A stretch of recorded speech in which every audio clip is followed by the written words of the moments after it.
Porque, en un mundo actual tan lleno de problemas, Colombia es capaz de exhibir una conciencia cívica que parece casi adelantada a su tiempo.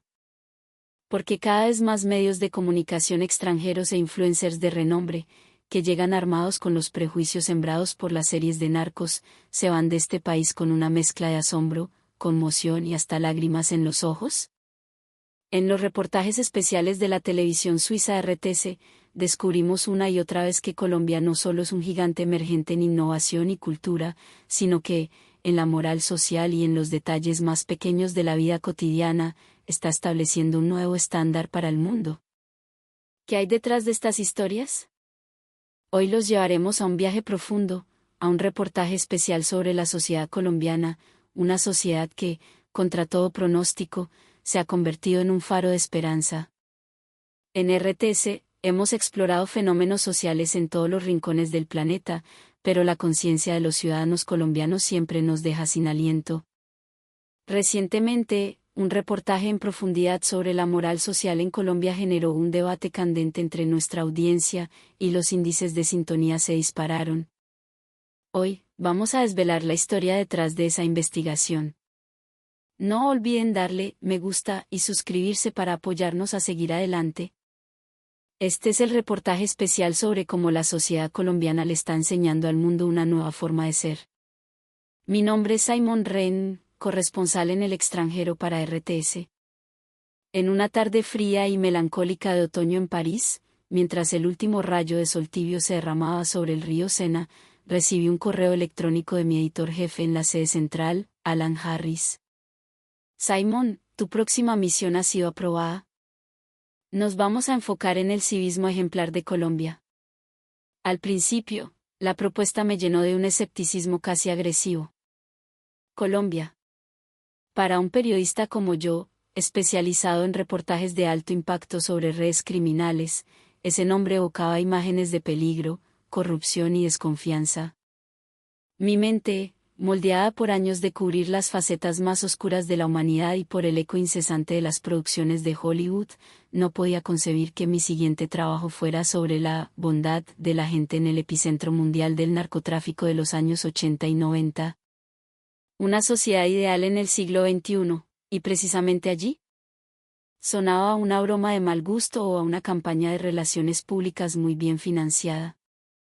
Le respondía a Alan con cinismo. ¿Civismo en Colombia? Alan, con todo respeto, estamos buscando una historia o un cuento de hadas. Mi especialidad es la realidad cruda, no las fantasías de una oficina de turismo. La respuesta de Alan fue inmediata y cambió por completo mi perspectiva. Precisamente por eso te necesito a ti, Simon. No quiero a un creyente, quiero a un escéptico. Has visto las publicaciones que se han vuelto virales, ¿verdad? Un tipo encuentra una maleta con millones de pesos en el metro de Medellín y la entrega a la policía sin dudar. Dejan portátiles en los cafés durante horas y nadie los toca. Encontrar una billetera en la calle y buscar hasta el cansancio a su dueño es el pan de cada día. Estas historias suenan a ficción, a propaganda. Quiero que vayas y demuestres que son falsas. O, si por algún milagro resultan ser ciertas, quiero que descubras cómo diablos una sociedad que ha sufrido tanto pudo lograr algo así. Sus palabras me golpearon. Me recordaron una experiencia personal, dolorosa y reciente. Hacía apenas unas semanas, en un café elegante cerca de los Campos Elíseos, fui al baño por no más de 3 minutos. Al volver, mi computador portátil, que contenía meses de investigación, había desaparecido. La respuesta del gendarme fue un encogimiento de hombros y una frase lapidaria: Monsieur, esto pasa todos los días. No se haga muchas esperanzas. Esa indiferencia, esa normalización del robo en el corazón de la civilización, me había dejado un sabor amargo. La misión de Alan ya no era un encargo, era un desafío personal. Si esas historias sobre Colombia eran ciertas, si en un país estigmatizado por la violencia existía un nivel de honestidad que mi propia ciudad había perdido, entonces quizás, solo quizás, estábamos ante un nuevo y poderoso potencial para la sociedad humana. Decidí ir. No a buscar la bondad, sino a desenmascarar la mentira. Oh, En el improbable caso de que no lo fuera, a entender el milagro. Mi llegada al Aeropuerto Internacional El Dorado de Bogotá fue mi primera colisión con una realidad inesperada. Aterricé pasada la medianoche, esperando encontrar el caos y la tensión que asociaba con las grandes terminales de América Latina. Los viajeros, agotados por vuelos transatlánticos, se movían con una calma y un orden que me parecieron casi irreales. La gente esperaba pacientemente en las filas de inmigración, mostrando un respeto mutuo que rara vez se ve en los aeropuertos europeos en horas pico. Al recoger mi equipaje, noté que, después de usar los carritos, los pasajeros los devolvían y los apilaban ordenadamente en las zonas designadas, un pequeño gesto que hablaba de un civismo profundamente arraigado. Pero la escena más impactante, la que me hizo detenerme y grabar con mi teléfono, ocurrió en las escaleras eléctricas. Absolutamente todos, sin excepción, se paraban automáticamente en el lado derecho, dejando el carril izquierdo completamente libre para quienes llevaban prisa. Era un flujo orgánico, una coreografía social no escrita que funcionaba a la perfección. Una imagen así, en las entrañas del metro de París a las 6 de la tarde, sería un imposible, una utopía ahogada entre empujones e impaciencia. Bacano, ¿cierto?, me dijo con una sonrisa Mateo Vargas, mi guía local, un joven bogotano de hablar rápido y mirada inteligente. La verdad, parce, es que para nosotros esto no es nada del otro mundo. Es algo que nos enseñan desde el colegio, desde chiquitos. Es normal. De hecho, nos parece raro cuando vamos a otro país y vemos que la gente no lo hace. Sus palabras me hicieron comprender que lo que estaba a punto de presenciar no era simplemente una colección de buenos comportamientos superficiales, sino un consenso social profundo, una cultura ciudadana de la que tanto había leído en los informes de Alan. Para mi primera noche, decidí poner a prueba uno de los mitos urbanos más comunes, la honestidad de los taxistas. Pasada la medianoche, en una calle solitaria del barrio de La Candelaria, pedí un taxi. El conductor, un hombre de unos 50 y tantos años con un bigote canoso y un aire amable, me saludó con un cálido «Pa, ¿dónde va, su merced?». Le di el nombre de mi hotel y, al instante, encendió el taxímetro sin que yo tuviera que pedírselo. Durante el trayecto, comenzamos a charlar. Me contó que llevaba más de 20 años al volante, recorriendo las venas de Bogotá cada noche. Entonces, compartió una historia que me dejó helado. El año pasado, mijo, como a estas horas, dejé a un señor que parecía un empresario. Cuando me di cuenta, había dejado un maletín de cuero en el asiento de atrás. Por curiosidad, lo abrí un poquito y, qué vaina, estaba lleno de fajos de billetes. Puros de 50.000. Lo llevé derechito a la estación de policía. Después me enteré que había más de 100 millones de pesos ahí. Tomé una bocanada de aire. 100 millones de pesos. Más de 25.000 euros. ¿Y usted lo denunció de una? Sin pensarlo, le pregunté, mi voz de periodista buscando la grieta en la historia. Su respuesta fue aún más sorprendente, y la dio con una naturalidad pasmosa. Claro, jefe. Pues ¿qué más iba a hacer? Esa plata no era mía. La plata que no es de uno, es salada, trae mala suerte. Además, imagínese el susto de ese pobre señor. ¿El desespero de haber perdido los ahorros de su vida? No, yo no podría dormir tranquilo con eso en la conciencia. ¿Y le dieron alguna recompensa?, insistí. Él sonrió, una sonrisa genuina que le arrugó los ojos. El señor quería darme una buena plata, sí. Pero no la acepté. Uno no puede andar cobrando por hacer lo correcto. Se sentiría como sucio, ¿me entiende? Al llegar al hotel, la carrera marcaba 14.500 pesos. Le di un billete de 50.000, una prueba deliberada. Él me devolvió 35.500, hasta la última moneda. A la orden, vecino. Que descanse. En ese momento, sentí que este reportaje iba a ser mucho más profundo de lo que había imaginado. No se trataba de actos de bondad aislados, sino de un código moral grabado en el corazón de la gente común, una especie de berraquera ética. A la mañana siguiente, me dirigí a un conocido café Juan Valdés en el exclusivo barrio del Poblado, en Medellín, la ciudad de la eterna primavera. Eran las 9:30 de la mañana y el local estaba lleno de gente trabajando en sus computadores, el aire vibrando con el aroma del café recién molido y el murmullo de conversaciones. Decidí realizar mi primer experimento social a gran escala. Sobre una mesa junto a la ventana, coloqué un MacBook Pro de última generación, un iPhone nuevo y un bolso de marca con mi billetera dentro, con varios billetes asomando deliberadamente. Luego, salí del café. Planeaba estar fuera durante 45 minutos. En París, un acto así no sería un experimento, sería un suicidio financiero. Parce, ¿estás seguro de que quiere hacer esa vaina?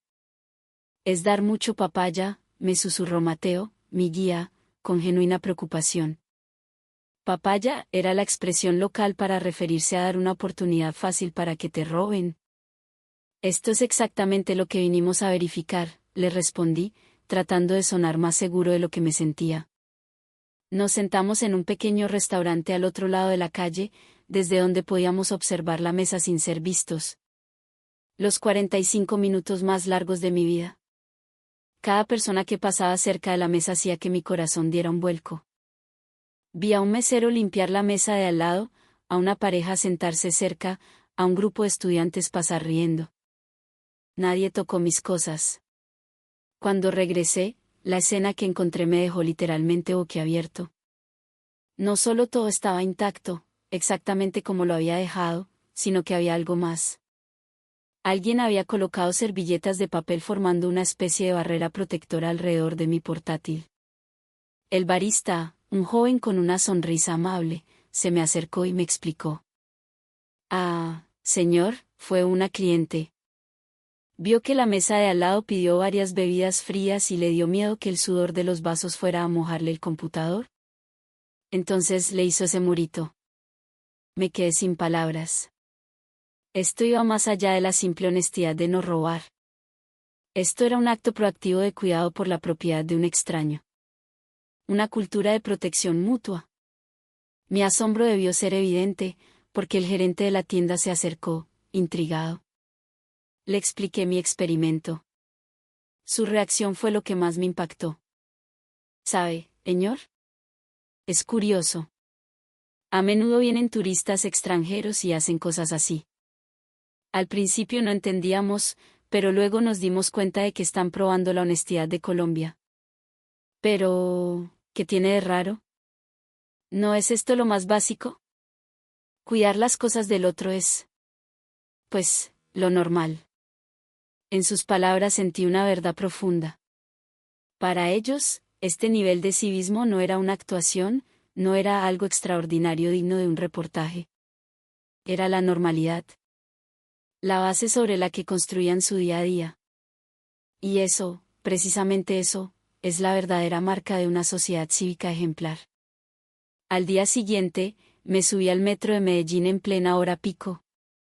Los vagones estaban repletos, pero la escena que presencié fue, una vez más, impresionante. El sistema, orgullo de la ciudad, estaba impecable. Sin un solo grafiti, con el suelo brillante. Los jóvenes sentados en las sillas azules, designadas para personas con necesidades especiales, se levantaban al instante en que veían subir a una persona mayor, sin que nadie tuviera que decir nada.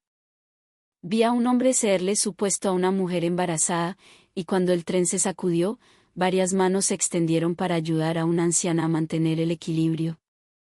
Pero el momento más inolvidable fue protagonizado por un muchacho que no tendría más de 17 años, con una camiseta de Atlético Nacional. En medio de la multitud apretada, vio cómo a un señor se le caía la billetera. El chico se agachó con agilidad, la recogió y empezó a abrirse paso entre la gente, gritando, «Señor, señor, la billetera». Durante todo el forcejeo, los billetes que se asomaban por el borde de la cartera no parecieron captar su atención ni por un segundo.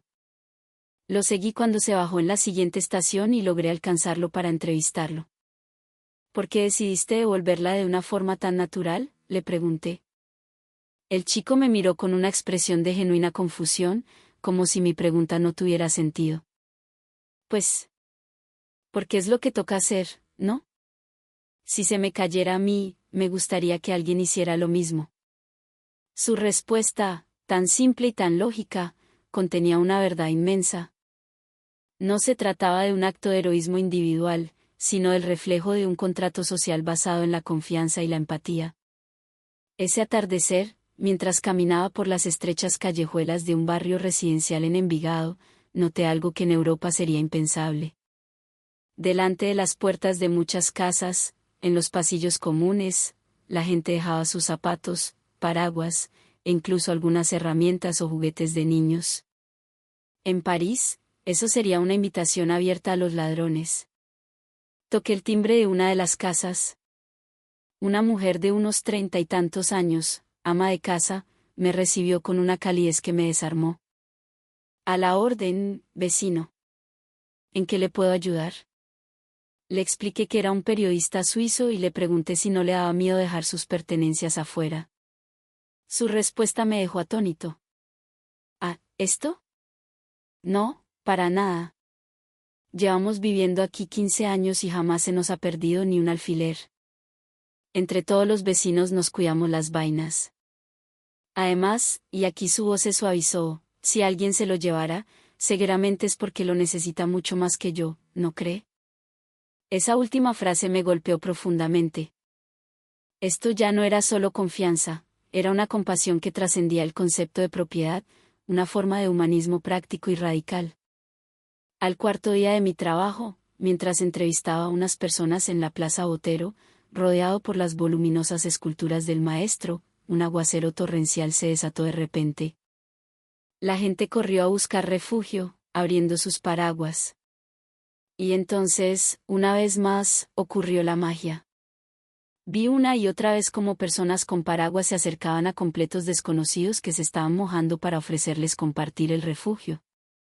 La escena más conmovedora fue la de un joven oficinista que le entregó su propio paraguas a un anciano que temblaba de frío, y él mismo continuó su camino bajo la lluvia torrencial. Corrí tras él. Oye, ¿le diste tu paraguas a ese señor? ¿No te importa mojarte? Él se rió, encogiéndose de hombros. Tranquilo, parce, yo estoy joven. Un resfriado no me mata. Pero ese señor es mayor, si se enferma es más grave. Más tarde, en la entrada de la estación de metro, descubrí un puesto de paraguas compartidos. Cualquiera podía tomar uno prestado gratuitamente y devolverlo en su próximo viaje. La funcionaria del metro me explicó, a veces la gente se olvida y no lo devuelve, pero la mayoría lo trae al día siguiente. Incluso hay personas que doñan más paraguas. Tenemos tantos que a veces los mandamos a otras estaciones. No era un sistema basado en tecnología o depósitos, sino un pequeño milagro creado por la profunda confianza entre ciudadanos. Esa noche, me sumergí en la vibrante locura del Mercado del Río, una de las zonas gastronómicas más famosas de Medellín. A la hora de la cena, el lugar estaba abarrotado. Y de nuevo, el civismo se manifestaba de formas sorprendentes. Los clientes dejaban sus bolsos o celulares sobre las mesas para reservar el lugar mientras iban a pedir la comida. Algunos incluso dejaban la billetera sobre la mesa sin la menor preocupación. En cualquier capital europea, esto sería un desastre garantizado. Pero la historia más conmovedora aún estaba por llegar. Una joven derramó accidentalmente la bandeja de comida de la mesa de al lado. Se disculpó profusamente, ofreciéndose a pagar por todo. Pero el hombre de la mesa, de mediana edad, simplemente sonrió y le dijo, tranquila, mija, a cualquiera le pasa. No se preocupe por esa vaina, que eso no es nada.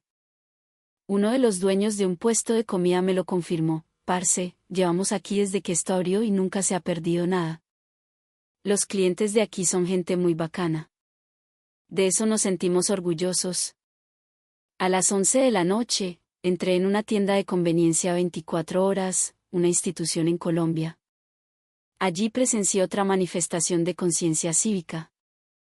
Vi a un par de hombres claramente borrachos. Se tambaleaban, pero al llegar a la caja, hicieron la fila de manera ordenada, esperando su turno sin molestar a nadie. Mantener las normas sociales incluso bajo los efectos del alcohol. Lo más increíble fue cuando uno de ellos, al servirse un café, tropezó y derramó la bebida caliente por el suelo. Su reacción fue inmediata, se disculpó avergonzado con el empleado y, sin que nadie se lo pidiera, tomó unas servilletas y empezó a limpiar su propio desastre. Que una persona en estado de ebriedad mantuviera tal nivel de cortesía y responsabilidad era asombroso. El empleado me dijo, muchos extranjeros se sorprenden de ver que los borrachos aquí siguen siendo educados. Al colombiano le gusta el trago, pero el respeto por los demás es sagrado. Al séptimo día, iniciamos nuestra prueba más ambiciosa.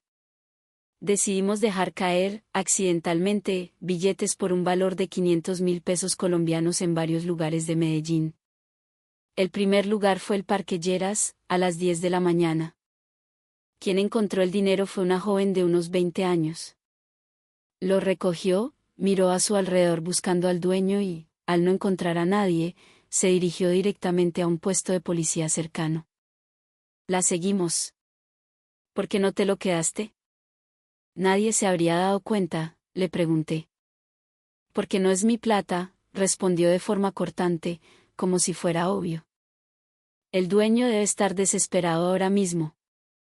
Si yo perdiera esa plata, me gustaría que me la devolvieran. El siguiente fue un oficinista de unos 40 años. Dudó un instante, mirando el fajo de billetes en su mano. Luego, con un suspiro, caminó hacia la policía. Le preguntamos por esa duda. Fue honesto. La verdad, por un segundo, la tentación estuvo ahí.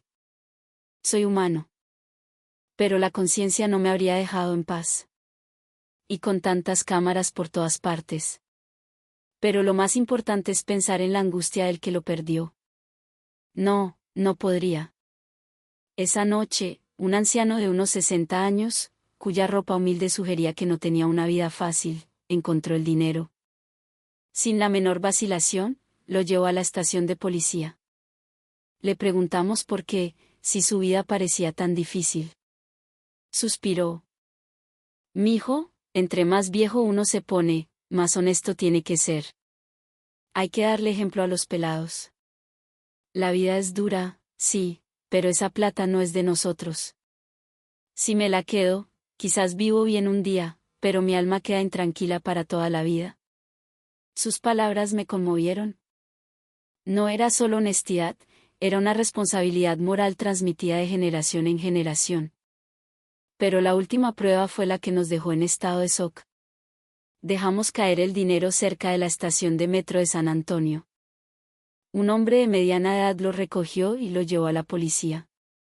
Sin embargo, cuando los agentes contaron el dinero, faltaban 50.000 pesos. Probablemente se habían caído en el camino. La reacción del hombre fue instantánea y surrealista. ¿En serio? No puede ser. Bueno, no hay problema, yo pongo los 50.000 que faltan. Yo no podía creer lo que oía. ¿Por qué? ¿Por qué va a pagar de su bolsillo por un dinero que usted encontró? Él explicó, con un tono casi de disculpa, mire, no me gusta que duden de mí, ni meterme en problemas. Yo solo quería hacer lo correcto, pero no quiero que el proceso se complique o que piensen que yo me quedé con algo. Prefiero pagar y quedar tranquilo. Todo mi equipo se quedó paralizado. Esto trascendía la responsabilidad. Por demostrar su inocencia, por evitar cualquier sombra de duda, estaba dispuesto a perder su propio dinero. ¿Cómo se explica esta integridad llevada al extremo? Después de presenciar todo esto, no dejaba de preguntarme, ¿cómo es posible? Para encontrar respuestas, entrevisté a la socióloga Lina Rojas. Ella me explicó que la conciencia cívica de Colombia no surgió de la nada, sino que tiene profundas raíces históricas y culturales. Primero, explicó, la profunda influencia de la fe católica, que inculca valores de compasión y honestidad. Segundo, las décadas de conflicto armado, paradójicamente, forjaron un espíritu de cooperación y solidaridad comunitaria increíblemente fuerte. La gente aprendió que solo podían sobrevivir ayudándose mutuamente. Tercero, la transición hacia una democracia más participativa ha hecho que los ciudadanos se sientan más responsables de su sociedad. Además, el crecimiento económico, junto con un sistema educativo que cada vez pone más énfasis en los valores cívicos, ha contribuido al desarrollo de esta conciencia. Visité un colegio en Bogotá donde la clase de ética y valores es obligatoria. El profesor me dijo, no solo les enseñamos a los niños qué hacer, sino que discutimos a fondo por qué deben hacerlo y cómo sus acciones impactan a toda la comunidad. Las palabras de un estudiante me dejaron una profunda impresión: si a un parcero se le pierde algo, pues todos le ayudamos a buscarlo. Es normal, no es nada especial. Los expertos señalan que la conciencia cívica de Colombia ha llamado la atención del mundo porque, en una sociedad moderna que enfatiza el individualismo, Colombia ha logrado un equilibrio asombroso entre la libertad individual y la responsabilidad colectiva. Para entender a Colombia, no se puede ignorar la palabra calidez. Es mucho más profunda que la amabilidad superficial, contiene una sinceridad genuina. Al colombiano le enseñan desde niño a ponerse en los zapatos del otro, me explicó un editor de una revista. Cuando tratamos a alguien, pensamos en cómo nos gustaría que nos trataran a nosotros si estuviéramos en problemas. Ese es el núcleo de nuestra calidez. Caminando por las calles de Bogotá o Medellín, sientes las miradas cálidas de la gente. Si preguntas una dirección, no solo te la indican, a veces, te acompañan personalmente hasta tu destino. En los restaurantes, siempre recomiendan con entusiasmo los mejores platos a los turistas. Lo asombroso de Colombia es cómo ha fusionado perfectamente la tecnología con esta amabilidad tradicional. Como un centro global de innovación, Colombia utiliza la tecnología para fortalecer la conciencia cívica. El gobierno de Bogotá tiene un sistema inteligente de búsqueda de objetos perdidos que utiliza inteligencia artificial para conectar cámaras de vigilancia y localizar automáticamente los objetos extraviados. Un funcionario me dijo, el año pasado, este sistema ayudó a recuperar más de 20.000 objetos, con una tasa de devolución del 99%. A pesar de la tecnología avanzada, el núcleo del trabajo sigue siendo la gente. Durante la pandemia de COVID-19, la respuesta de Colombia fue admirable a nivel mundial. Cuando las mascarillas escaseaban, la gente hacía filas ordenadas. Voluntarios de salud pública se movilizaron activamente, y se crearon gabinetes solidarios para compartir alimentos con los necesitados. Una enfermera me contó, en los momentos más difíciles, los vecinos de la zona nos traían comida y mensajes de ánimo. En ese momento, lloré de emoción. Supimos que estábamos protegiendo a una sociedad que valía la pena. Después de un mes de investigación de campo, regresé a Suiza lleno de emoción y una nueva esperanza. La conciencia cívica de Colombia no es solo una colección de buenas acciones o el cumplimiento de la ley, es una obra maestra cultural tejida con hilos de virtudes heredadas, confianza y un profundo sentido de responsabilidad colectiva. Especialmente esa integridad extrema, la de estar dispuesto a sacrificarse para demostrar la propia inocencia, refleja un sentido moral que trasciende las leyes escritas, algo extremadamente raro en la sociedad moderna. En el vuelo de regreso a París, repasé mi viaje de un mes por Colombia. Mis dudas iniciales se habían desvanecido por completo, reemplazadas solo por asombro y admiración. Este viaje no solo reveló las buenas acciones en la vida cotidiana de los colombianos, fue una reinterpretación completamente nueva del potencial de la sociedad humana. La conciencia cívica de Colombia es como una brújula moral interna, un compromiso silencioso de confianza mutua. Me demostró que, en la era del desarrollo vertiginoso, la civilización material y los valores espirituales no tienen por qué estar en conflicto, sino que pueden complementarse. La experiencia de Colombia es como un espejo que refleja una nueva forma de coexistencia. En medio de la ola tecnológica, la gente aún conserva la calidez tradicional. En una sociedad diversa, el respeto y el cuidado mutuo se han convertido en la norma. Esta no es solo la historia de un país, es el comienzo de una visión global. No podemos evitar preguntarnos, ¿cómo podemos transmitir esta esperanza a cada rincón del mundo? La respuesta quizás radique en la combinación de educación, cultura y tecnología, tal como lo hace Colombia. Cultivar la empatía desde la infancia, usar la tecnología para construir confianza, y usar la compasión para resolver conflictos. En cada rincón de Colombia, ya sea en la calle o en una estación de metro, se transmite una creencia: la calidez entre las personas puede vencer la indiferencia y el distanciamiento. Como periodista, he documentado estos momentos conmovedores. Pero lo más importante es que este viaje encendió en mí una esperanza renovada en el futuro. La conciencia cívica de Colombia es un suave recordatorio para la sociedad moderna: la confianza y la generosidad no son fantasías utópicas, sino una realidad tangible. Lo que necesitamos hacer es llevar esta inspiración de vuelta a nuestras propias comunidades, empezar poco a poco, y dejar que la bondad y la responsabilidad florezcan en todo el mundo. Quizás, algún día, el mundo también se volverá un lugar más cálido y esperanzador gracias a esfuerzos como este. ¿Y ustedes, qué opinan? Dejen sus comentarios y compartan sus ideas. Si les gustó este video, por favor, denle me gusta, compártanlo y suscríbanse a mi canal.